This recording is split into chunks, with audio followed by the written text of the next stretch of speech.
je dis honnêtement, jeudi, c'était le pire. Mais c'était à cause de la voiture. Ouais, voilà, enfin, je pense à ça. Et là, ça va beaucoup mieux. Ça va, là, je sens aucune douleur. Bon, tu vois, et donc, ok, donc on est dans le. Voilà, donc on est Tosfot, on est à Kav Gimel Amoud Aleph, Amoud Bet, et on est dans le Tosfot Rabbi Eliezer Omer. Donc c'est un très long Tosfot, je pense pas du tout qu'on va le finir, même en étant très, très optimiste. Et on va voir, on va essayer de faire un petit peu le début, et on va aller lentement, et voilà. Donc, bon, mais quand même, est-ce que quand même, il faut quand même répéter quand même la Gemara, ça veut dire, enfin, la Sougia, ça veut dire, ce qu'il faut savoir pour le Tosfot, ce qu'il faut se rappeler pour le Tosfot, c'est qu'on a vu, donc il y avait une discussion. Donc, encore une fois, ça veut dire, Rabbi Meir, il dit, une discussion entre Rabbi Meir et Rabbi. Ok, ça, on va voir. Et ça voulait dire, est-ce que l'esclave, en fait, il peut se libérer lui-même ou est-ce que quelqu'un doit payer pour lui? Au Rabbi Meir, il avait dit, non, il n'y a que quelqu'un d'autre qui peut le libérer. Et Rabbi me disait, non, l'esclave, il peut se libérer lui-même. Et donc, l'idée, c'était qu'on pouvait lui donner de l'argent sans que son maître, il acquiert directement. D'accord? Ça, c'était ce qui a marqué dans la Mishnah. Mais dans cette marloquette elle-même, il y avait une deuxième marloquette, à savoir donc, de quel cas, dans quoi la marloquette se passe. Il y avait, ça veut dire, en fait, il y avait trois options qui avaient été données même. Mais la première, elle a été rejetée sans preuve, mais elle a été rejetée totalement parce que personne ne le dit. La première version qui a été rejetée par la Gemara, je l'ai dit, bien qu'on peut l'oublier après, puisque Tosfot, ça, je sais que je ne devrais même pas le dire parce que peut-être ça complique pour rien, mais bon, je le dis, oublié. C'est la première version, ça avait été de dire que la marloquette entre Rabbi Meir et Rabbanan, c'est simplement dans le cas où quelqu'un donne un cadeau, en fait, simplement directement à l'esclave. Et en fait, l'idée, c'est avec l'intention que le maître ne l'acquiert pas. Et dans la première version, Rabbi Meir, il pensait que ça marchait pas. Et Rabbi pensait que ça marchait. Et que donc l'esclave, il acquérait l'argent sans que le maître acquiert l'argent, puisque ça avait été l'intention simplement du donneur. Que le maître n'ait pas accès à cet argent. Et la Gemara rejette cette interprétation sans preuve, mais elle la rejette complètement. Il n'y a pas d'avis, en fait. Ça veut dire que la Gemara dit non, ça c'est sûr que non. La Gemara dit c'est sûr que dans ce cas-là, tout le monde est d'accord que le maître, il acquiert l'argent. Et donc la Gemara arrive sur une deuxième version. La deuxième version, c'est de dire que la marloquette, elle est quand le donneur, il a dit explicitement, en parlant, il a dit je donne cet argent à condition que le maître ne l'acquiert pas. Voilà. Ah, ok. Ah, parce qu'il y a un autre truc. Alors, c'est le troisième qui est à condition que tu sois libéré avec ça? Voilà, c'est ça, c'est la troisième. Exact.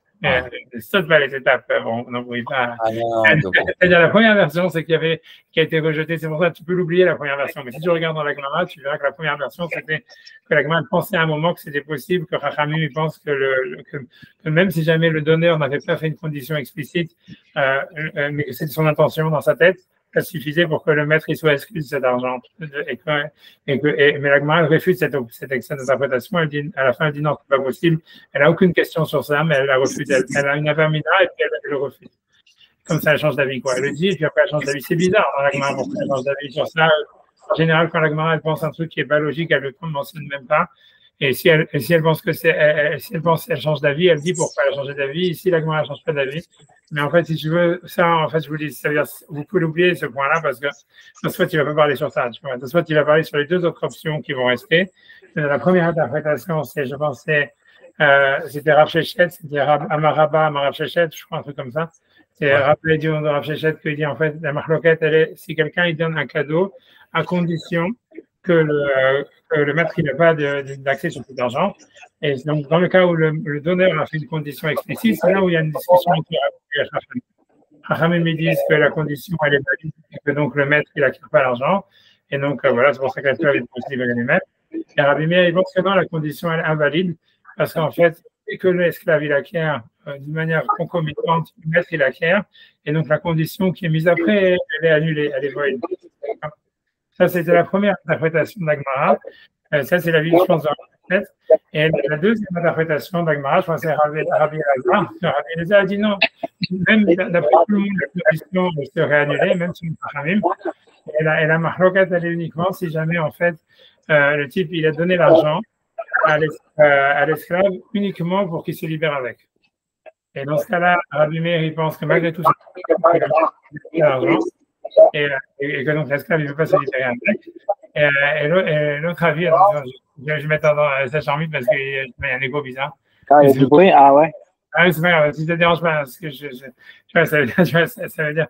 Mais après, tu te fais t'inviter si tu veux me poser des questions. C'est simple parce que tu vas poser tu vois, ça veut dire que Rabbi Meir, voilà. Donc, dans la deuxième interprétation, ou la troisième, on va dire, c'est que la marloquette, d'après tout le monde, si jamais quelqu'un, si le donneur a fait une condition, de donner l'argent à condition que le maître n'acquiert pas cet argent, ça ne marche pas. C'est dans la deuxième interprétation. La seule raison où ça pourrait marcher ici, selon Chachamim, c'est parce qu'ils ont donné l'argent uniquement à l'esclave, uniquement pour qu'il se libère avec. Et à ce moment-là, Chachamim, il pense que le maître n'acquiert pas l'argent, et donc l'esclave peut se libérer avec cet argent, et Chachamim, il pense que ça ne marche pas. Ça, c'est les deux versions, si tu veux, qu'il y a dans la marloquette. C'est-à-dire, voilà, dans la marloquette, ça veut dire, première version, c'est la discussion entre Rabbi Meir et Chachamim, et le donneur, il a fait une condition explicite que le maître n'a pas accès à cet argent. Ça, c'est la première version. La deuxième version, c'est que même ça ne marcherait pas d'après tout le monde, et c'est sûr que le maître acquiert l'argent. C'est la discussion entre Rabbi Meir et Chachamim, c'est si jamais on a donné de l'argent à l'esclave, avec l'intention uniquement, en spécifiant que le seul et unique utilisation de cet argent, c'est pour se libérer. Et ça, c'est la dernière version, c'est la version de Rabbi Elazar, où Chachamim lui dirait le maître n'a pas accès à cet argent, mais et Rabbi Meir, il pense que même là, le maître a eu accès à l'argent. C'est bon. Ça, c'est la double marloquette. Ça, c'est les deux interprétations qui restent à la fin de la marloquette entre Rabbi Meir et Chachamim. Maintenant, voilà, ça c'est clair, j'espère que c'est clair. Ce qu'il faut savoir, c'est que ce qui n'est pas explicite dans la Gemara, c'est ce cas-là. C'est pas ce cas-là, mais c'est-à-dire, qu'est-ce que, tu vois, c'est-à-dire, Rav Shechet, il a dit que la discussion, elle était dans le cas où il y avait une condition, le donneur, il a fait une condition, je donne cet argent à condition que le maître n'a pas accès à cet argent. Et Rav Shechet, il a dit, selon Chachamim, cette condition, elle fonctionne. D'accord? A priori, à plus forte raison, si jamais on donne de l'argent à un esclave pour qu'il se libère avec, selon Chachamim, ça marche. D'accord? Parce que on va dire que c'est pas pire, tu vois. Mais maintenant, là où c'est pas clair, et c'est à ce que tu as il va commencer un peu à parler, c'est selon Rabbi Meir, selon Rav Shechet. Ça veut dire, Rabbi Meir, il pense que si jamais on donne de l'argent à condition que l'esclave et que le maître n'a pas accès à cet argent, Rabbi Meir, il pense que ça marche pas à cette condition. Maintenant, quelle va être, selon Rav Shechet, l'opinion de Rabbi Meir si jamais on donne de l'argent à l'esclave à condition que cet argent serve uniquement à le libérer? Est-ce que d'après Rav Shechet, tu vois, ça veut dire dans cette deuxième option, Rabbi Meir, il est d'accord que ça marche? Tu comprends? Ou bien, là aussi, il va être dans la discussion. C'est-à-dire que, tu vois, dans l'opinion, si tu veux, il y a deux manières de, si tu veux, c'est pour ça que j'aurais pas dû citer la première chose, mais ça veut dire, si on regarde avec les deux derniers cas, il y a, encore une fois, il y a l'opinion de Rav Shechet qui dit la discussion, elle est quand il y a une condition. Est-ce que le maître n'a pas accès à l'argent? Est-ce que ça marche pas? Ok, ça, c'est une discussion. Rabbi Meir dit, ça marche pas. Rabbanan, il dit, ça marche. Ça, c'est Rav Shechet. Ensuite, il y a l'opinion de Rabbi Elazar. Rabbi Elazar dit, non, d'après tout le monde, la condition, ça marche pas. La discussion, elle est si on a donné l'argent à l'esclave pour qu'il se libère avec. Selon Chachamim, ça marche. Et selon Rabbi Meir, ça marche pas. D'accord? Maintenant, Tosfot, il dit comme ça. Ok, selon si on reprend la première opinion, l'opinion de Rav Shechet. Donc, Rabbi Meir, il pense que quand on fait une condition, ça marche pas. Ça veut dire si on donne l'argent à condition que le maître n'a pas accès, le maître, il a quand même accès. Quelle va être l'opinion de Rabbi Meir, selon cet avis-là, si jamais on donne de l'argent à l'esclave pour qu'il se libère uniquement? Est-ce qu'on va dire que ça marche? Ouais, d'après Rav Shechet, voilà. C'est Rav Shechet qui pense que pour Rabbi Meir, il n'est pas libéré parce que, d'accord, il a dit à condition. Donc ça veut dire, voilà, tu commences à dire. Est-ce que dans ce cas-là, Rabbi Meir, il va penser, c'est-à-dire dans le cas de Rabbi Elazar, dans la troisième opinion, quand Rabbi Elazar, lui, il avait interprété la marloquette entre Rabbi Meir et Rabbanan, c'est-à-dire Rabbi Elazar lui dit, voilà, la marloquette, avait, si jamais on donne de l'argent à condition qu'il soit libéré, pour se libérer avec. Bon, Rabbanan, il dit, ça marche, ça veut dire que le maître n'a pas accès à cet argent, il peut se libérer avec, et Rabbi Meir dit, non, ça marche pas, le maître, il acquiert cet argent, voilà. Donc, dans la troisième opinion, dans l'opinion de Rabbi Elazar, c'est clair que Rabbi Meir, il pense complètement que même si jamais on a donné de l'argent à condition que ça soit que pour se libérer, même ça marche pas, selon Rabbi Meir, selon Rabbi Elazar, qui est la dernière interprétation de la Gemara. D'accord? Ça, c'est clair, puisque tu vois, c'est ça la discussion, et Rabbi Meir dit, ça marche pas. Ça, c'est selon Rabbi Elazar. Mais selon l'interprétation d'avant, celle de Rav Shechet, qui avait dit que la discussion allait si jamais on a donné de l'argent à condition que le maître n'a pas accès à cet argent. Alors, selon Rabbanan,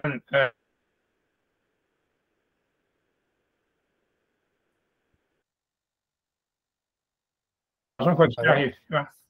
C'est bon? Il y avait un truc.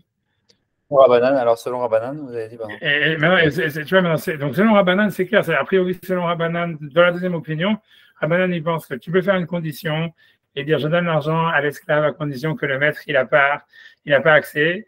Et ça marche. Et ça veut dire que le maître, il a pas accès. Et je sais pas pourquoi il y a des ballons de sans envie qui tombent là chez Sacha. Je sais pas si c'est le amygdale. C'est pas grave, mais c'était pour pas internet. Mais voilà, ça veut dire que tu commences, ça veut dire selon Rabbi Elazar, on reprend la deuxième opinion de Rav Shechet. Rav Shechet dit la discussion, elle est quand ils ont fait une condition, est-ce que on donne de l'argent à condition que le maître n'a pas accès à cet argent. Et Rabbanan dit dans ce cas-là, ça marche, le maître n'a pas accès à l'argent, l'esclave peut se libérer. Donc, dans cette étape-là, tu vois, par exemple, pour la vie de Rabbanan, c'est évident que pour Rabbanan, si par exemple quelqu'un donne de l'argent à l'esclave, à condition que ce soit uniquement pour se libérer, c'est sûr aussi que ça marche. Bon. Ah oui, parce que c'est encore plus précis, quoi, c'est ça. C'est ça, c'est encore plus d'extension, etc. Et c'est comme il a dit Rabbi Elazar, donc c'est-à-dire c'est un cas, tu vois, c'est un cas encore, tu vois un cas ailleurs. Mais donc voilà. Dans tout le tableau, dans tout le tableau. Dedans, quoi. Le seul point qui est interrogatif, c'est une fois que tu fais les maths, le seul point qui reste interrogatif, c'est l'avis de Rabbi Meir. Ça veut dire, selon Rav Shechet, ça veut dire qu'il dit que la discussion, elle est quand on fait une condition, que le maître n'a pas accès à cet argent, et que selon Rabbi Meir, ça ne marche pas. Le seul point qui reste interrogatif, c'est selon cette interprétation, qui est l'interprétation de Rav Shechet, qu'est-ce que Rabbi Meir il va penser dans le dernier cas, dans le cas de Rabbi Elazar, c'est si jamais on donne de l'argent à l'esclave, uniquement pour qu'il se libère. Est-ce que dans cette interprétation, Rabbi Meir il pense que ça marche? Tu vois? Ou bien est-ce qu'il pense que ça ne marche pas? Même ça ne marche pas. Est-ce que dans le cas de 3, on a vu tout selon Rabbi Elazar, ça? Ça veut dire que Rabbi Elazar lui dit que dans le cas où on met une condition, lui l'a dit clairement dans la Gemara, que lui pense que la condition, elle ne marche jamais. Ça veut dire si on donne de l'argent à condition que le maître n'a pas accès, Rabbi Elazar dit que ce soit selon Hachamim, que ce soit selon Rabbi Meir, le maître, il acquiert l'argent et l'esclave, il peut pas se libérer. Il dit quand est-ce qu'il peut y avoir une discussion, c'est si on donne de l'argent à l'esclave, en lui disant cet argent, tu peux l'utiliser uniquement pour te libérer. Et ça, il y a une discussion selon Rabbi Elazar. Entre Rabbi Meir et Hachamim. Rabbi Meir dit ça ne marche pas, et Rabbanan dit ça. Ok, ça c'est clair, tu vois. Donc en fait, après ça, tu peux remonter. Tu vois, on n'a pas tranché sur Rabbi. Voilà. Tous les cas sont clairs en fait dans la Gemara. Le seul cas qui pose question, c'est parce que tu vois, selon Rabbi Elazar, tu vois bien que tout ce qui est au-dessus de ça ne marche pas. Ça veut dire, selon Rabbi Elazar, c'est clair. Ça veut dire, si tu fais, dans le cas où le type il a donné avec une condition que le maître, selon Rabbi Elazar, que le maître n'ait pas accès à cet argent-là, que ce soit selon Rabbanan, que ce soit selon Rabbi Meir, ça ne marche pas. Le maître, il acquiert l'argent quand même et la condition est annulée. Et c'est écrit clairement dans la Gemara. Et il dit la discussion, elle est uniquement si jamais on a donné de l'argent à l'esclave pour qu'il se libère. Où là, il y a la discussion où Rabbanan dit ça marche, ça veut dire que l'esclave, il peut se libérer avec cet argent. Et Rabbi Meir, il dit même ça ne marche pas. Parce que voilà, ça veut dire où l'argent où l'esclave n'acquiert pas l'argent, ou s'il acquiert, ça va tout de suite chez le maître. Donc, il ne peut pas se libérer. Cette condition aussi, elle ne marche pas. Et ça, c'est selon Rabbi Elazar, qui est la troisième interprétation. Tout est clair. Tu vois, c'est clair. Ça, c'est Rabbi Elazar. Tout est clair. Maintenant, dans la deuxième interprétation de Rav Shechet, si tu veux, il y a un seul cas qui ne reste pas clair. Ça veut dire que Rav Shechet, lui, il avait dit la marloquette, elle est si jamais, donc c'est le cas où quelqu'un a donné de l'argent à l'esclave à condition que le maître n'a pas accès à cet argent. Et Rabbanan dit cette condition, elle fonctionne, et Rabbi Meir dit cette condition, elle ne fonctionne pas. Alors, tu vois, selon Rabbanan, a priori, c'est sûr que si jamais on donne de l'argent à l'esclave uniquement pour qu'il se libère, c'est sûr aussi que ça marche. Un calvachomer, tu vois. Si déjà, selon Rabbanan, on donne de l'argent à l'esclave à condition que le maître n'a pas accès, ça marche. À plus forte raison, si on donne de l'argent à l'esclave pour qu'il se libère, que ça marche, a priori, tu vois. Selon Rabbanan, il n'y a pas de doute, tu vois, selon Rav Shechet, selon Rav Shechet. Le seul cas où il y a un doute, c'est selon Rabbi Meir. C'est que Rabbi Meir, que lui dit que la condition, elle ne marche pas, il dit que si jamais on donne de l'argent à l'esclave à condition que son maître, il n'a pas accès, le maître, il a quand même accès. Quelle va être en fait la halakha selon Rabbi Meir, la halakha selon Rav Shechet, si jamais on donne de l'argent à l'esclave uniquement pour se libérer? Est-ce que selon Rav Shechet, dans ce cas-là, Rabbi Meir, il est d'accord que ça marche? Ou bien même dans ce cas-là, comme Rabbi Elazar, il a dit, Rav Shechet, il est d'accord avec Rabbi Elazar, que même selon Rabbi Meir, même dans ce cas-là, ça ne marche pas. Voilà, c'est ça la discussion. Alors, tu vois, alors, ok, donc tu vois. Pour comprendre ça, il faut comprendre le fondement, la différence entre Rav Shechet et Rabbi Elazar, quoi, non? Ouais, c'est ça, a priori, tu vois. Mais avant même de chercher, tu vois, le fondement, tu pourrais, tu vois, ça veut dire avoir une intuition. Ça veut dire logique, ça veut dire quand tu lis, tu vois, la Gemara, normalement, tu pourrais penser que Rav Shechet, il pense que même dans le cas où on donne de l'argent à condition, uniquement pour que l'esclave se libère, ça ne marche pas selon Rabbi Meir. Et pourquoi? Parce qu'il aurait fallu ramener. Pourquoi il aurait ramené Rabbi Elazar sinon? C'est-à-dire que sinon on aurait pu répondre avec Rav Shechet, non? Non, c'est pas pour ça, parce que tu vois, ça veut dire non, Rabbi Elazar lui discute sur Rav Shechet, lui dit simplement voilà, j'ai une nouvelle opinion, moi je pense que la condition ne marche pas. Tu vois, parce que Rav Shechet lui pense que la condition marche selon Haramim, et Rabbi Elazar dit non, c'est impossible, ça marche cette condition, et c'est pour ça que lui, il n'a pas fait la condition. Si tu veux, le hint à ça, c'est pourquoi? C'est parce que dans la Mishnah, qu'est-ce qu'il y a marqué? Dans la Mishnah, il est marqué un esclave peut se libérer à l'idée Kesef, et Rabbi Meir dit Kesef à l'idée Acherim, uniquement si c'est quelqu'un d'autre qui donne l'argent pour lui. C'est ça la terminologie qui est utilisée dans la Mishnah. Donc, tu as l'impression, tu vois, de cette terminologie qui disent que selon Rabbi Meir, Kesef à l'idée Acherim, ça veut dire qu'on peut être libéré par l'argent que si quelqu'un d'autre y paye, que selon Rabbi Meir, il n'y a aucun cas possible où l'esclave, il va donner lui-même l'argent et il va être libéré. Donc, ça veut dire que en fait, ça semble, la Mishnah, c'est quand tu lis la Mishnah, quand tu remets, puisque Rabbi Eliezer, les deux, Rabbi Eliezer et Rav Shechet, ils viennent expliquer la Mishnah. Donc, comme le texte de la Mishnah est dit, Rabbi Meir Omer Bekesef al Harim, par de l'argent que si on est libéré par quelqu'un d'autre, ça voudrait dire qu'en fait, selon Rabbi Meir, il n'y a aucune manière que l'esclave donne l'argent lui-même et soit libéré. Donc, ça voudrait dire que dans tous les cas, ça ne marche pas, que ce soit qu'on ait donné avec la condition que le maître n'a pas accès, ou que ce soit qu'on ait donné l'argent à l'esclave uniquement pour qu'il se libère avec.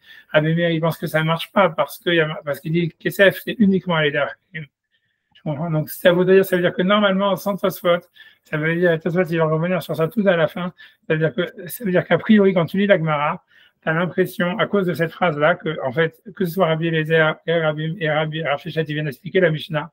Et dans la Mishnah, Rabbi Meir dit clairement, Bekesef al yedei acherim, quelqu'un peut être libéré par l'argent quand c'est quelqu'un d'autre qui paye pour lui, que ça veut dire en fait que tout le monde est d'accord que selon Rabbi Meir, dans aucun cas ça marche. Ça veut dire dans aucun cas, l'esclave il peut prendre l'argent de quelqu'un et être libéré avec.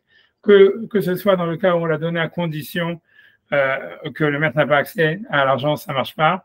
Mais même dans le cas où, comme il dit Rabbi Eliezer, c'est-à-dire même Rav Shechet est d'accord avec Rabbi Eliezer, que même dans le cas où on aurait donné de l'argent à l'esclave pour que uniquement il soit libéré, même ça, Rabbi Meir, il pense que ça ne marche pas. Puisque dans la Mishnah, la terminologie utilisée, c'est Rabbi Meir Omer, Rabbi Meir, il dit, le kesef ou alida harim ou le vachi à kesef chez la harim, tu vois, que l'argent, il doit appartenir à quelqu'un d'autre.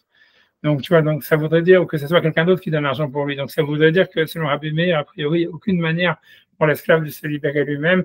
Et donc, ça voudrait dire normalement que, voilà, que même selon Rav Shechet qui a interprété la marloquette avec la condition, c'est uniquement parce qu'il voulait dire que ça marche selon Rabbanan. Mais selon Rabbi Meir, rien ne marche, tu vois. Que ce soit la condition, que ce soit qu'on donne uniquement pour, ça veut dire avec la destination de la libération, selon Rabbi Meir, rien ne marche et que tout le monde est d'accord avec ça. Tu vois, à cause de la terminologie de la Mishnah, c'est ça ce qu'on devrait penser normalement. Est-ce que c'est bon? Très clair. Voilà, maintenant, tu vas te le problème, c'est que il va partir sur un autre, il va partir sur la déduction inverse. Parce que voilà, pour que ça soit sympathique, tu vois. C'est parce que voilà, mais ça veut dire, mais tu vois, donc, c'est, voilà, donc je fais Tosfot parce que tu vois, je sais pas comment c'est pas compliqué, c'est déjà assez compliqué comme ça. Donc, en tous les cas, je fais Tosfot dans les mots. Tosfot, c'est pas très compliqué lui-même, on y va très lentement. Donc, il va s'accrocher. Voilà, mais c'est très long, voilà, c'est ça, alors c'est très long, je ne sais pas combien de semaines ça nous prend pour le faire, mais on va voir, tu vois. Donc, Rabbi Eliezer Omer, Kol Kirei Gavna, donc Rabbi Eliezer lui avait dit que la condition, ça ne marche jamais, ça Kol Kirei Gavna, c'est dans tout ce cas-là où condition, ça ne marche pas, etc. La seule manière où ça marche, selon Hakim, c'est si jamais on donne l'argent à l'esclave, uniquement pour qu'il soit libéré avec, et selon Hakim, ça marche. Okay. Donc, sur ça, il est marqué dans ce spot, Omer Rabbeinu Tam, il dit, l'alaha que Rabbi Meir. L'alaha, elle est comme Rabbi Meir. Ça, bien que normalement, c'est jamais comme ça, il va expliquer pourquoi. Mais il va dire, je fais ça maintenant dans le mot, l'alaha que Rabbi Meir, l'alaha, elle est comme Rabbi Meir. Den kinyan la evet belorago, ça veut dire qu'il n'y a pas de manière d'acquérir pour l'esclave sans que son maître acquiert l'argent. Ven kinyan la isha belobala, et aussi que la femme, elle ne peut rien acquérir sans que son mari, il acquiert, a priori, même si on fait une condition. Mais il dit, il va à l'Iba de Rav Shechet. Mais c'est suivant l'opinion de Rav Shechet. Alors, qu'est-ce qu'il veut dire par là?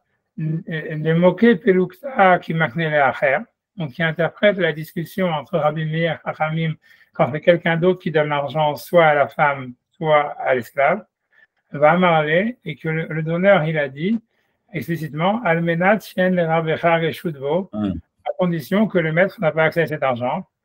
Et ça, Rabbi Meir, il dit, ça ne marche pas, et le maître, il a qu'un argent. Mais dans ce fait, il dit, des machma, mais il me semble, aval i a marlé, mais si jamais le donneur, il avait dit à l'esclave, à marlé, almenat, ou que je te donne l'argent uniquement pour que tu sortes en liberté. Donc voilà, ou ce qu'il donne dans le cas de la femme, une finesse d'argent pour que tu t'achètes un sac Louis Vuitton. Même Rabbi Meir, il est d'accord que la condition, elle fonctionne. Wow. Donc, tu vois, contrairement à ce que je vous ai dit, que dans la terminologie de la Mishnah, ça semblait que d'après tout le monde, même ça ne marchait pas selon Rabbi Meir. Rabbi Noutam, il dit non. Il dit, en fait, parce que la raison pourquoi il veut dire ça, Rabbi Noutam, il a dit deux chidushim ici. Le premier chidush, c'est que la halakha est comme Rabbi Meir. Enfin, normalement, la halakha n'est jamais comme Rabbi Meir. Tu vois, depuis quand Rabbi Meir, la halakha est pratiquement jamais comme lui, et Kalva Chomer, quand c'est contre Chachamim, qu'il a les majoritaires. Ici, malgré tout, Rabbi Noutam, il dit non, la halakha est comme Rabbi Meir, que En Kinyan la Evet Velo Rabo, etc. Donc, ça, c'est le premier chidush. D'accord. Deuxième chose, c'est de dire oui, c'est comme Rabbi Meir, mais c'est Rabbi Meir selon Rav Shechet, donc qui était la première interprétation qu'on a nommée. Et il dit et nous on a dit ouais, Rav Shechet, il a dit la discussion elle est quand il a fait une condition, mais si jamais il a destiné l'argent, nous on avait dit même dans ce cas-là, Rabbi Meir il pense que ça marche pas. Et Tosfot il dit non, selon Rav Shechet, quand Rav Shechet il a interprété la discussion entre Rabbi Meir et Chachamim, dans le cas où on a fait une condition pour que le maître n'a pas accès à l'argent. Rav Shechet, il pense que si jamais le type il a donné l'argent uniquement pour se libérer, selon Rabbi Meir, ça marcherait. Ça, c'est le deuxième chidush de Tosfot, que c'est pas clair dans la Gemara, et que dans la Gemara, même de la Mishnah, on aurait pu affirmer le contraire. Mais Tosfot, la raison pour laquelle il dit ces deux chidushim, Rabbi Noutam, il veut dire ces deux chidushim, un, que la halakha est comme Rabbi Meir, deux, que même selon Rabbi Meir, si jamais, en fait, on a destiné l'argent à quelqu'un, ça veut dire, on a destiné l'argent à quelqu'un, à une utilisation précise, ça marche, pour que le maître n'acquiert pas cet argent. Il va dire, la raison pourquoi il dit ça, c'est parce qu'en fait, il a une preuve de la Gemara dans les Darim, dans une autre Gemara, où c'est pratiquement bloqué de dire ça. Quoi. Que, en fait, ça veut dire que, alors, on va voir la Gemara. Tu vois, donc, mais c'est clair pour l'instant ce qu'il dit. Pour l'instant, c'est deux affirmations. Halakha, elle est comme Rabbi Meir, et la halakha, elle est comme Rabbi Meir selon Rav Shechet, c'est-à-dire que Rabbi Meir, il pense que l'esclave ne peut pas acquérir de l'argent si jamais on a fait une condition pour que le maître n'ait pas accepté d'argent. Cette condition ne fonctionne pas, mais, selon Rav Shechet, et jamais on donne de l'argent à l'esclave pour une destination spécifique, par exemple, se libérer, ça marche. Et ça, il veut dire la même chose pour la femme, puisque la Gemara dit que c'est la même halakha. Donc, ça voudrait dire que dans la femme, c'est la même chose. C'est que si tu donnes un cadeau à une femme, alors l'argent, il va directement chez le mari. Et même si un type lui donne un cadeau à une femme en disant je donne cet argent à condition que ton mari n'a pas accès à cet argent, l'argent il va quand même chez le mari. Par contre, si tu donnes un cadeau à une femme qui dit c'est pour que tu t'achètes un sac Louis Vuitton, là elle peut s'acheter le sac Louis Vuitton et le Louis Vuitton il a elle. D'accord. Et la preuve de la Gemara dans les Darim, il est là. Et moi, il est comme ça dans les Darim, il y a une Mishnah, c'est une Mishnah dans les Darim. Mais elle, machin, avec Batra ben Nedarim, et ainsi, c'est machin, ainsi, on va dire, on en déduit, mais c'est explicite dans la Gemara, dans les Darim. Alors, c'est quoi le cas là-bas? Les Tnan Adam, parce qu'il a été enseigné là-bas dans une Mishnah, Amadir Hatano Anam Imenu. Donc, quelqu'un qui a fait le vœu de donner aucun intérêt, aucun profit à son gendre. Quelqu'un, il essaie d'être son gendre, et donc il fait le vœu de ne pas lui donner aucun intérêt, aucun argent, rien du tout, aucun cadeau. Il veut donner aucun profit. Il veut que son gendre, il ne tire aucun profit de lui. Alors maintenant, il veut donner de l'argent à sa fille. Et le problème, c'est que s'il veut donner l'argent à sa fille, le gendre, il va acquérir l'argent automatiquement. Donc, comment tu fais? Donc la Mishnah, c'est une Mishnah. Donc celui qui a fait le vœu que son khatan, c'est-à-dire son gendre, ne tire pas profit de lui, la tête maot levito. Mais il veut donner de l'argent à sa fille. Alors comment il peut faire? Alors il a marqué Omer Allah, il lui dit Ça dit, Are Maotaelu, voici cet argent, Netunim Lecha Bematana, ils sont donnés à toi en cadeau, ou Bilvad, mais à condition, Shelo Ye le Baaler Reshut Bael, à condition que ton mari n'a pas accès à cet argent. Et là, mais c'est pas suffisant puisque la Mishnah continue là-bas, et là, Mashiach Nosel Benotenet Lepira. Et simplement, ça veut dire ce que tu prends et ce que tu dépenses, tu le mets dans ta bouche. C'est-à-dire c'est pour ta bouche. C'est pour t'acheter des restaurants, pour te payer des restaurants. Et tu vois, donc la Mishnah, on voit bien que si tu veux, la Mishnah, si tu veux, elle s'est pas suffi de dire que pour que le mari n'ait pas accès à l'argent, en fait, tu vois, le beau-père, il a qu'à faire une condition. Je donne cet argent à condition que ton mari n'a pas accès à ça. On a l'impression que la condition, elle n'est pas suffisante, que le mari va quand même récupérer l'argent. Mais la Mishnah, elle a rajouté, ce qui va faire que le gendre, il n'a pas accès à l'argent, c'est quand il va lui dire, ce que tu donnes, c'est pour ta bouche. Ça veut dire, grosso modo, c'est pour t'acheter, te faire des restos. C'est pour te faire des restos. Donc, en fait, tu vois, on voit qu'en fait, alors maintenant, si on s'arrête, moi, je sais pas si je complique un peu l'histoire, mais ça veut dire, si on s'arrête là, ça veut dire cette Mishnah, si on la lit textuellement, ça peut être deux choses. Ça veut dire, si on n'avait pas Tosfot, on aurait dit ça. Moi, j'aurais dit, ça veut dire que si on fait les maths par rapport à notre Souga à nous, c'est qu'on a vu que la dernière interprétation, qui est l'interprétation de Rabbi Elazar, lui, il avait dit que la marloquette entre Chachamim et Rabbi Meir, c'était dans le cas où on donnait l'argent à l'esclave uniquement pour qu'il se libère. Et Chachamim, il disait, ça marche, la condition, elle marche, et l'esclave, il peut se libérer. Et Chachamim, il disait, ça c'est Chachamim, et Rabbi Meir, il dit, même ça, ça marche pas. Moi, tu vois, c'est-à-dire, si tu lis la Gemara normalement, si tu veux faire les maths, et parce qu'on sait toujours que la halakha, elle est comme Chachamim contre Rabbi Meir. Donc, moi, j'aurais dit que cette Mishnah-là, dans les Darim, elle va très bien avec notre Sugia, selon Rabbi Elazar. Ça veut dire, comme ça veut dire que selon Rabbi Elazar, que lui dit que selon Chachamim, on peut donner de l'argent à un esclave à condition qu'il se libère avec. Et c'est que dans ce cas-là où, justement, l'esclave, il acquiert l'argent et le maître, il acquiert pas, et il peut se libérer. Elle marche exactement parallèle à ce cas-là, selon Chachamim. Ça veut dire que le beau-père, il donne l'argent à la fille en lui disant, je te donne à condition que le gendre n'a pas accès à cet argent et tu l'utilises pour des restos. Et comme il l'utilise que pour des restos, donc il a destiné l'argent, c'est comme le sac Louis Vuitton. Donc en fait, tu vois, donc ça y est, le mari n'a pas accès à ça. Et donc, moi j'aurais dit, ouais, cette Mishnah, c'est Chachamim, selon Rabbi Elazar. Mais, alors le problème, pourquoi Tosfot, tu ne veux pas dire ça? Il va dire non, c'est Rabbi Meir et tout ça. Parce que qu'est-ce que Tosfot lui dit? Il dit non, mais qu'est-ce que Tosfot, tu vas dire? Il va dire non, c'est pas Chachamim selon Rabbi Elazar. C'est Rabbi Meir selon Rav Shechet. Tu vois, parce que c'est aussi possible. Ça veut dire que, comme on avait vu, c'est-à-dire que, en fait, si je reprends le calcul, c'est que Rav Shechet, je répète tout, Rav Shechet, il avait dit, la marloquette, c'est que si on donne de l'argent à condition que le maître n'a pas accès, Rav Shechet, il avait dit, selon Chachamim, ça marche, et selon Rabbi Meir, ça marche pas. Et Tosfot, Rabbi Notam, il avait dit oui, mais si jamais on destine l'argent à un truc spécifique, Tosfot, il avait dit, même selon Rabbi Meir, ça marche.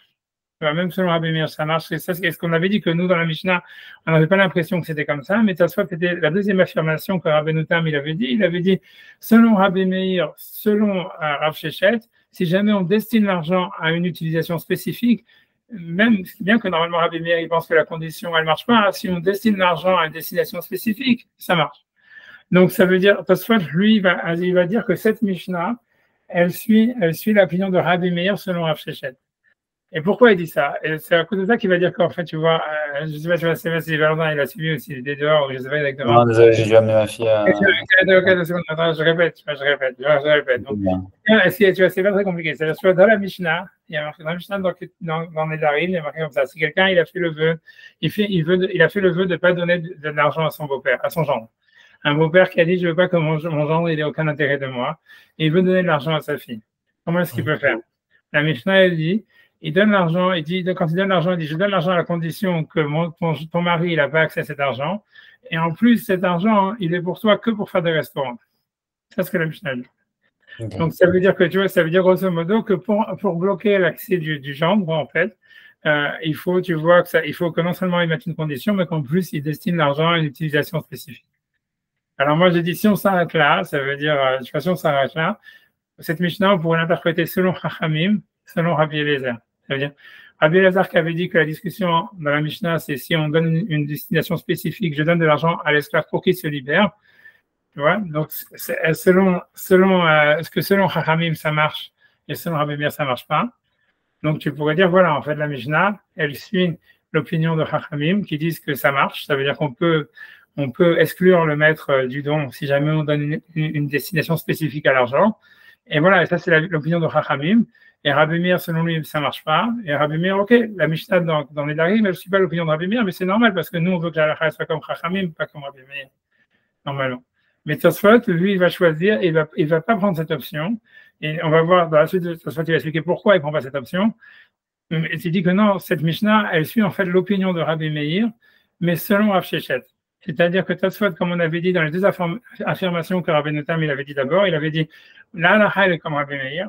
Deuxièmement, il avait dit, et même Rabbi Meir, c'est selon Rav Shechet, et selon Rav Shechet, Rabbi Meir, il est d'accord que si on donne une destination précise à l'argent, le maître, il est exclu du don. Tu vois? Et Tosfot, il dit oui, c'est ça ce qui est marqué dans la Mishnah ici.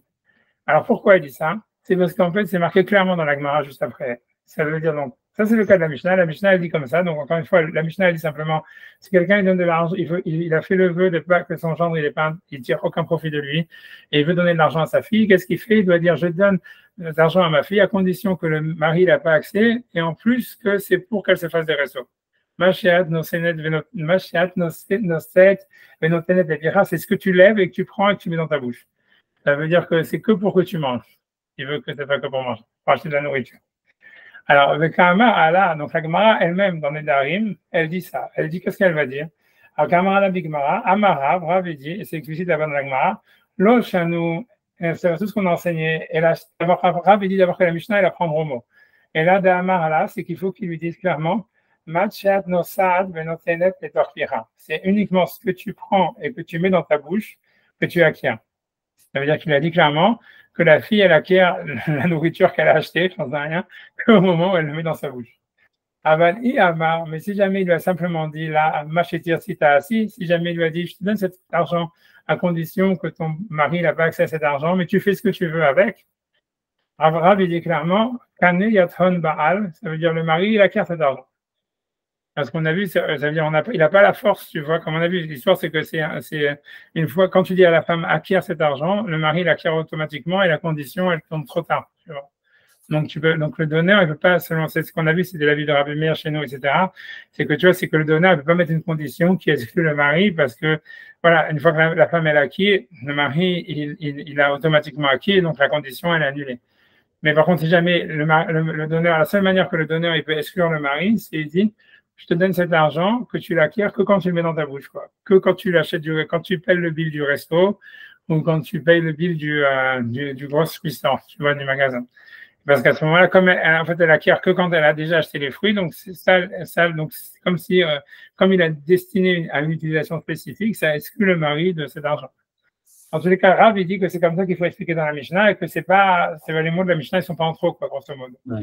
Rav, il dit, tu vois, donc ça, tu vois, Avaliam, si lui a dit, Machetir, si lui a dit, je te donne cet argent, tu fais ce que tu veux avec, Kane et Baal, le mari, il aura acquis cet argent.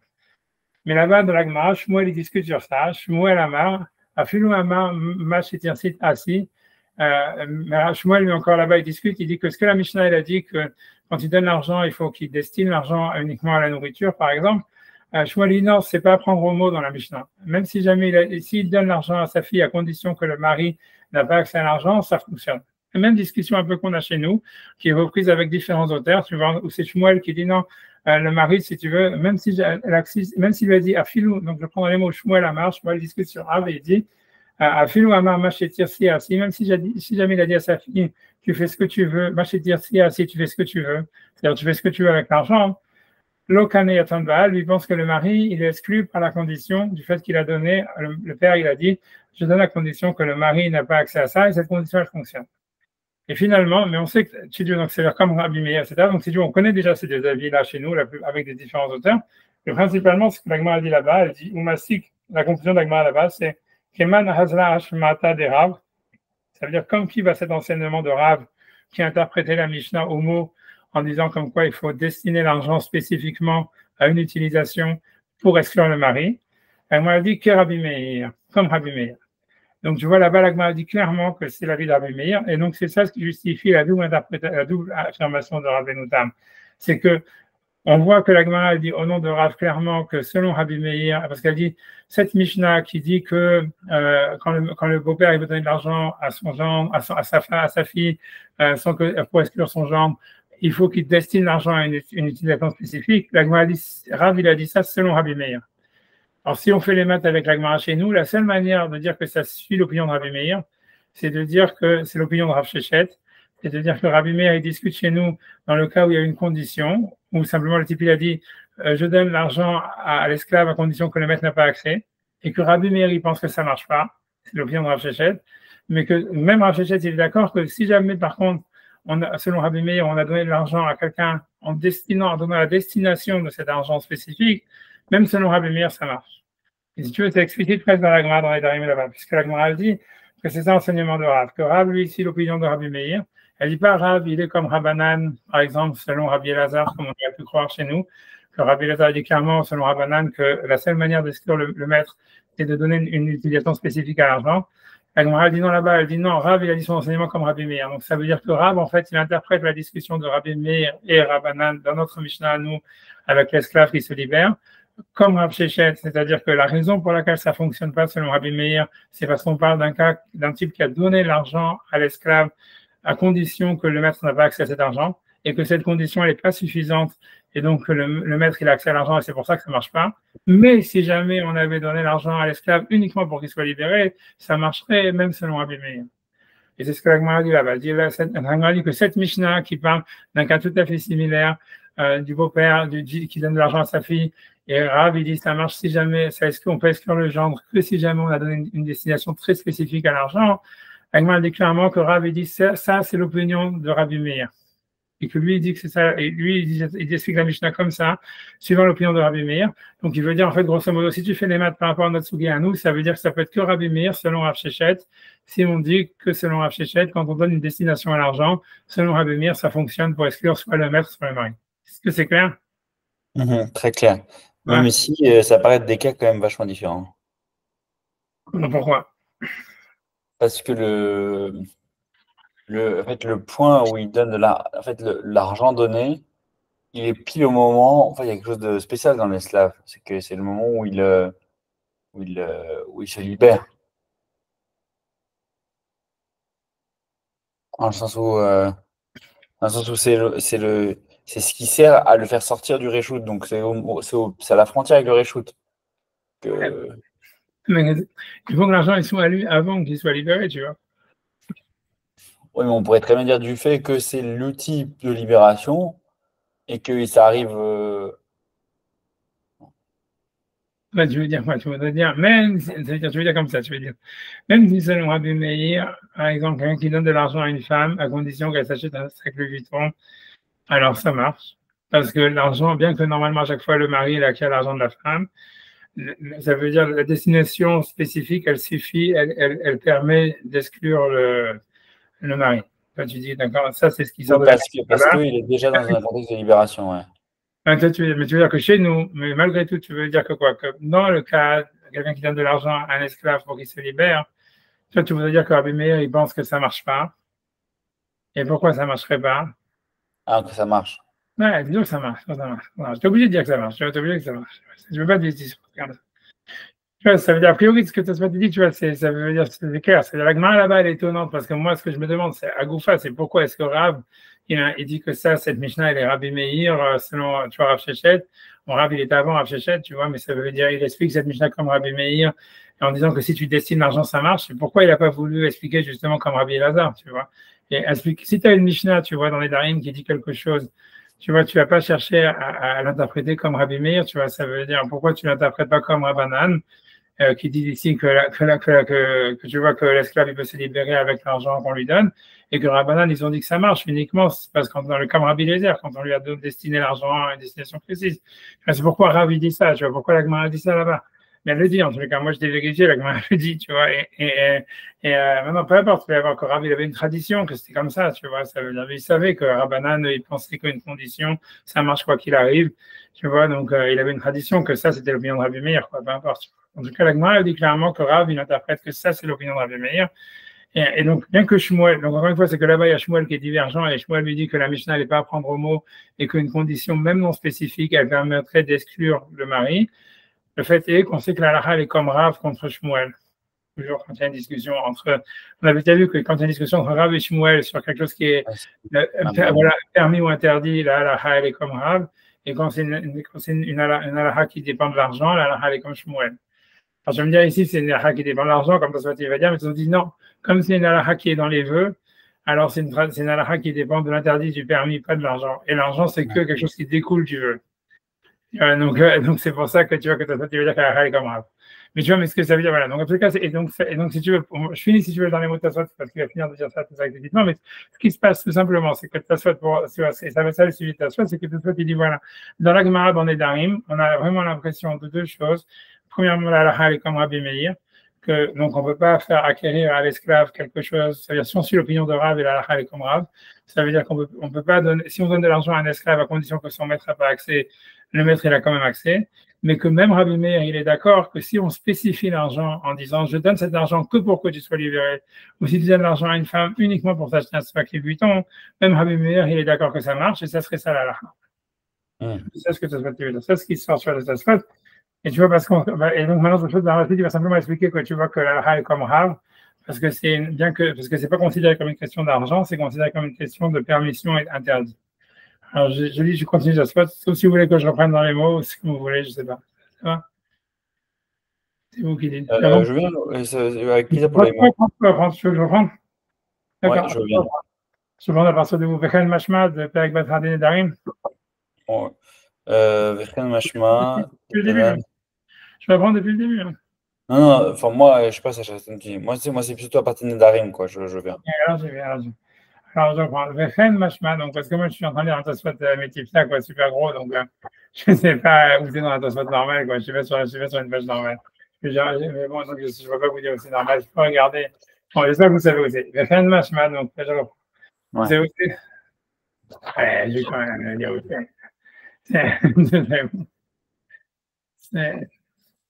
Ouais, c'est bon, moi je l'ai.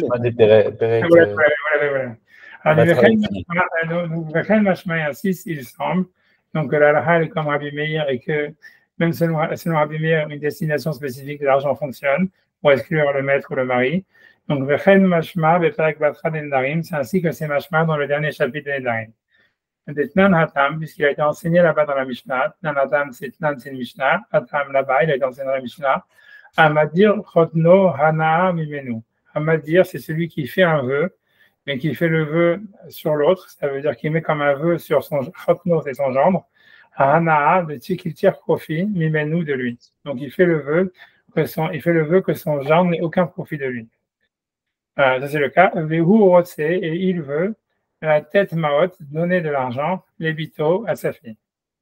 Omerla, il lui dit à elle, Are Maot Aelu, voici ces argents-là, les tunim lach, qu'elles sont données à toi, des matana en cadeau, ou vilvad, mais seulement, ça veut dire à condition que, chez lo yehe le baalech, reshut baen, chez lo yehe qu'il n'y ait pas, le baalech à ton mari, reshut baen, ça veut dire un droit, un reshoot, un pouvoir dessus. Et là, mais c'est pas suffisant, et là, et en plus, mais seulement, machéat, ce que tu, machéat, c'est ce que tu, nosad venotenet, c'est ce que tu portes et tu donnes, les pira dans ta bouche. Grosso modo, ça veut dire, cet argent, a priori, c'est pour acheter de la nourriture. Ok. Avec Amar ala Bigmara, et que la Gemara dit sur ça, Amar Rav dit, donc, il veut dire, Rav va expliquer que la Mishnah, il faut la prendre en mot. Lo shanu, ça veut dire tout cette halakha de la Mishnah, que le genre, le beau-père, le beau-père, il peut exclure le genre de l'argent. Et là, c'est uniquement des amarala qu'il a dit à sa fille, ma she'at nosat, ce que tu lèves, venotenet, et que tu donnes, les torpira dans ta bouche. Aval, mais si jamais le beau-père, il avait simplement dit à sa fille, s'il lui a dit simplement machetir si, mais à condition que ton mari n'a pas accès, machetir si t'as assis, machetir si c'est ce que tu veux, t'as assis, tu fais. Je te donne cet argent, tu fais ce que tu veux avec, mais c'est à condition que ton mari n'a pas accès. Alors sur ça, il dira, Kane Yathon Baal, Kane il acquiert, Yathon c'est-à-dire cet argent, Baal le mari. Le mari il acquiert l'argent et la condition elle n'est pas suffisante pour exclure le mari. Ça c'est l'opinion de Rab. Et Shmuel il discute sur ça, Shmuel Amar et Shmuel il dit Afil ou Amarla, même s'il lui a dit Machetirsi assis, ça veut dire Machetirsi ce que tu veux, assis fais, ça veut dire fais ce que tu veux avec l'argent. Lo Kane Yathon Baal, malgré tout le mari il acquiert pas l'argent. Tu vois, c'est bon.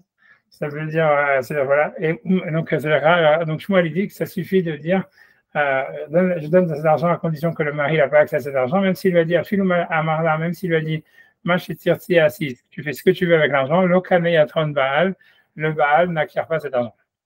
La conclusion, ou Masik, et la conclusion Masik, c'est la Matkana, la conclusion de la Gemara, où la Gemara dit Keman Azla, comme qui ça va, Keman Azla, comme qui, Azla, ça va, Azil, ça veut dire aller, ça veut dire suivant quelle opinion, Hashmata de Rav, cette opinion de Rav est celui qui est Rabbi Meir, comme Rabbi Meir.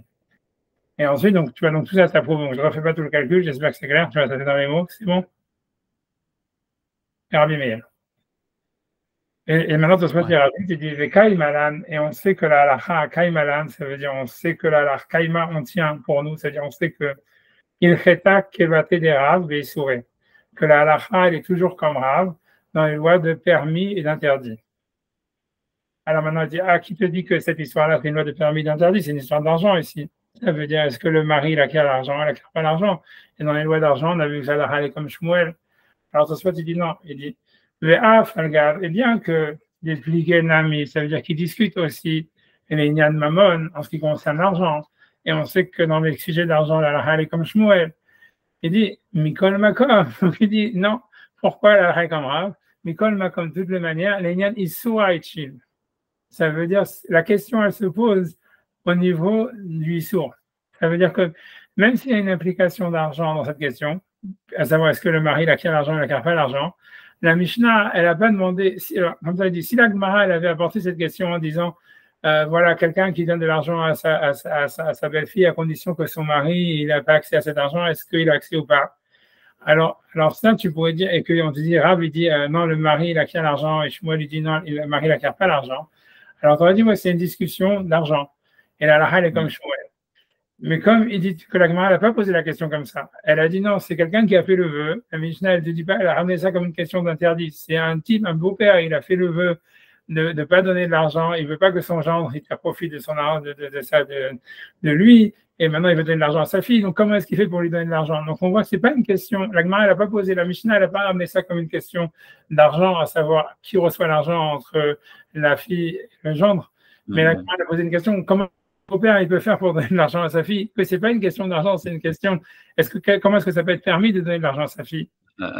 Donc c'est pour ça que la halakha ici elle serait comme c'est considéré comme une question de halakha de permis interdit, pas une question d'argent. Et c'est pour ça que Tosfot dit que la halakha serait comme Rav. C'est discutable, mais si tu veux, c'est comme ça que Tosfot voit la chose. Et c'est en général comme ça veut dire que c'est comme ça que Tosfot pense. Ça veut dire, pour savoir, parce que comme on a ces deux règles, on sait que la halakha est comme Rav dans tout ce qui est permis interdit. La halakha est comme Shmuel dans tout ce qui est problème d'argent. Plein de fois, il y a des intersections comme ici, tu vois, où c'est vraiment une question, est-ce que l'esclave est libéré, est-ce qu'il n'est pas libéré, ou bien est-ce que, tu vois, ça veut dire, est-ce que le beau-père, il peut donner l'argent comme ça ou pas? En fait, tu vois, Tosfot dit, il ne faut pas regarder, en fait, est-ce que c'est une question d'argent ou pas? C'est une question de savoir, c'est comment la question elle est posée dans la yeshiva. Comment est-ce que la Gemara elle a posé la question? Et si jamais la question elle avait été posée comme une question d'argent, c'est-à-dire qu'il y avait un litige entre deux personnes, par exemple ici entre le beau-père, entre le gendre et la fille, où le gendre dit c'est mon argent et la fille elle dit non c'est mon argent, je vais le restaurant avec. Alors, et qu'il y aurait une discussion avec Shmuel, alors tu aurais dit ok c'est un problème d'argent, elle a comme Shmuel. Mais comme la question elle n'a pas été posée comme ça, la question a été posée comment est-ce que le beau-père, lui, pourrait donner de l'argent à sa fille sans que son gendre ait accès à ça? Donc, c'est une question de permis interdit. C'est pas une question qui a l'argent. Donc, c'est pour ça que la halakha est comme Rav. Voilà. Donc, c'est ça, tu vois. Donc, selon ça, à cause de ça, donc, il revient à son affirmation de dire que, premièrement, la halakha est comme Rabbi Meir, parce que Rav, il a dit comme Rabbi Meir là-bas. Donc, même si c'est un avis minoritaire, Rav, il pense comme Rabbi Meir, Rav serait comme Rabbi Meir. Et deuxièmement, donc, c'est-à-dire que une condition générale ne fonctionnerait pas pour exclure le maître ou pour exclure le mari. Mais Rav, il pense aussi que selon Rabbi Meir, si jamais on destine l'argent à une utilisation spécifique, on peut exclure soit le maître, soit le mari. Donc, si jamais quelqu'un donne de l'argent à condition à l'esclave uniquement pour qu'il soit libéré, ça marcherait selon Rabbi Meir. Après, comment ça marche avec la Mishnah, on va voir. Mais pour l'instant, ça dit. C'est la double affirmation de Rabbi Noutam. Premièrement, comme Rabbi Meir. Deuxièmement, Rabbi Meir, selon Rav Shechet, si jamais on donne une destination à l'argent, ça marche. Selon Rabbi Meir. D'accord. Donc voilà. Ici, Mashmad al-Hak Rabbi Meir. Donc je continue de faire Mashmad al-Hak Rabbi Meir. Donc semble qu'al-Hak comme Rabbi Meir. Léa Rav Kaikevade, parce que Rav, il pense comme lui. Vainu al-Kochar, et automatiquement, contre notre gré, c'est évident d'expliquer. Donc là, on est à la page d'après.